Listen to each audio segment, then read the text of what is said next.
تو میرے خیال میں امریکہ ایک آل آؤٹ جنگ اس میں سے کسی ملک کے ساتھ کرنے کو تیار نہیں، نہ پاکستان کے ساتھ، نہ ایران کے ساتھ، لیکن افغانستان کے امریکہ اندر۔ کا یہ کہنا کہ اسرائیل کا دفاع کیا جائے گا، امریکہ بھرپور ساتھ دے گا۔ میں گزارش کروں، امریکہ نے اس ملک میں جو اس خطے میں جو سب سے کمزور اکنامکلی یا ملیٹریلی اس وقت سب سے کمزور مسلم ملک تھا 2001 میں جو افغانستان تھا، اس کے ساتھ 20 سال کی جنگ لڑ کے دیکھ لی اس خطے کے اندر اور جیت نہیں سکا، تو سرٹنلی وہ ایران کے ساتھ ایک آل آؤٹ وار نہیں لڑنا چاہتا۔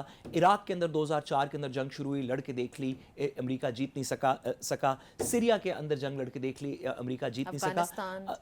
اس سچویشن کے اندر ابھی آپ دیکھ رہے ہیں کہ ہوتیز کیا کر رہے ہیں یمن کے اندر، امریکہ کے اوپر اس کا بڑا پریشر ہے۔ امریکہ ایک آل آؤٹ وار نہیں چاہتا، اسرائیل ڈز۔ میں ابھی ہم اس میں ڈسٹنکشن کریٹ کریں۔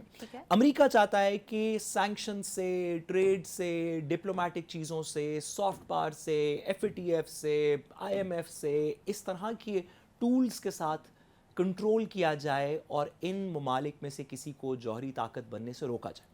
اسرائیل یہ کہتا ہے کہ اگر کوئی بن رہا ہوگا تو ہم جنگ کر دیں گے۔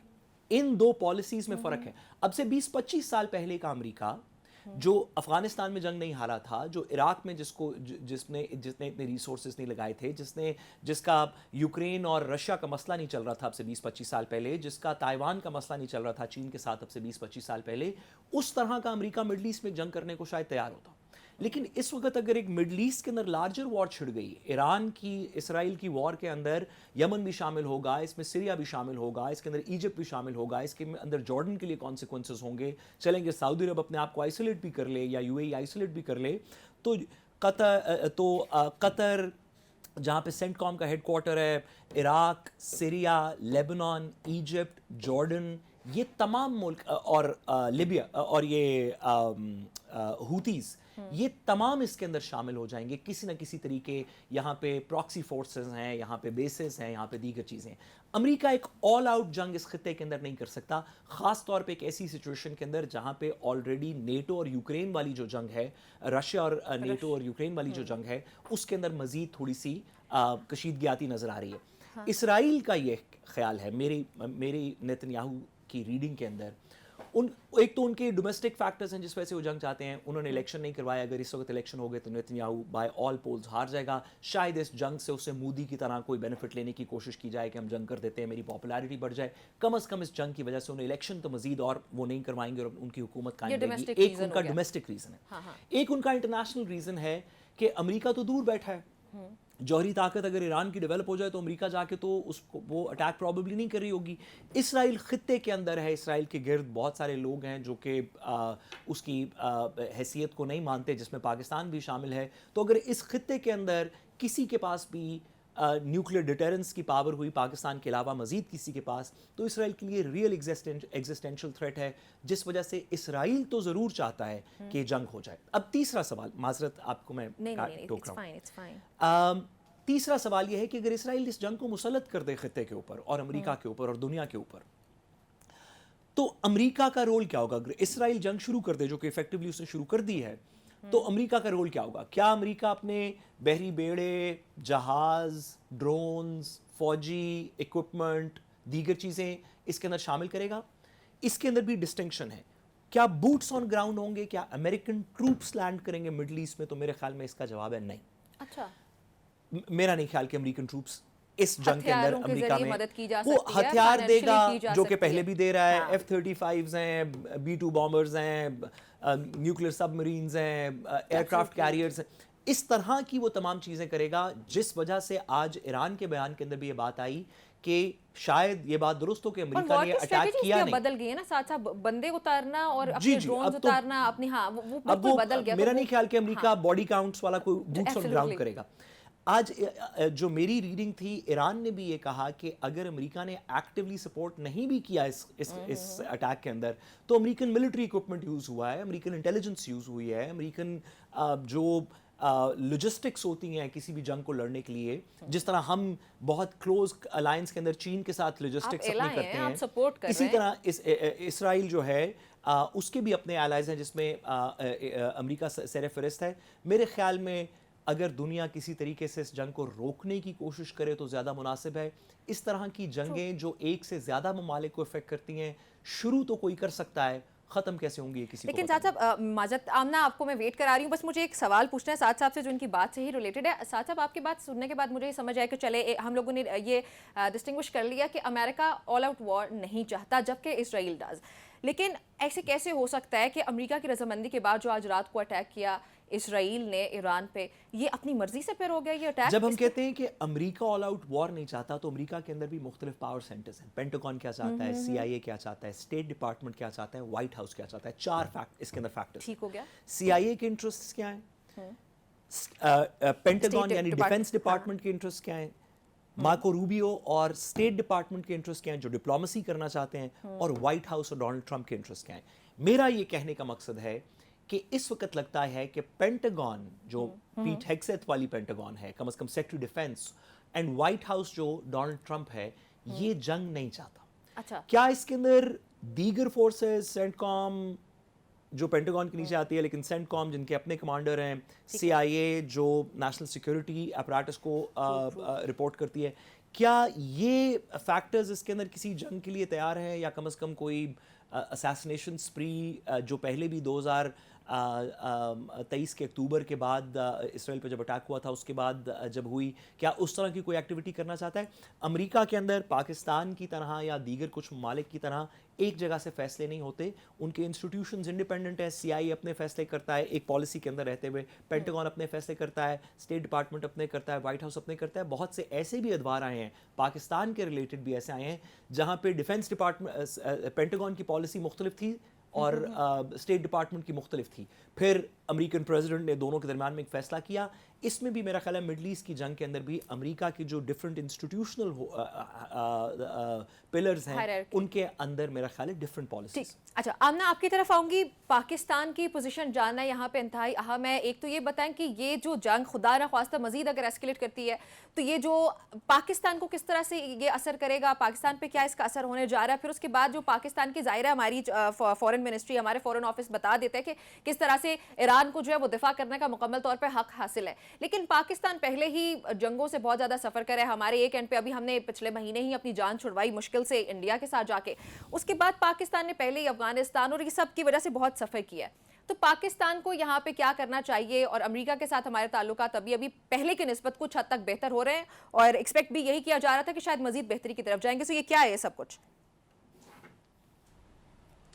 اچھا نمرہ, ایک تو پہلے میں بہت خوش ہوں کہ سعد صاحب کو آپ نے اتنا ٹائم دیا, کیونکہ بڑے دنوں بعد میں ان کو ہنستے مسکراتے اور اسی back with that same old energy دیکھ رہی ہوں.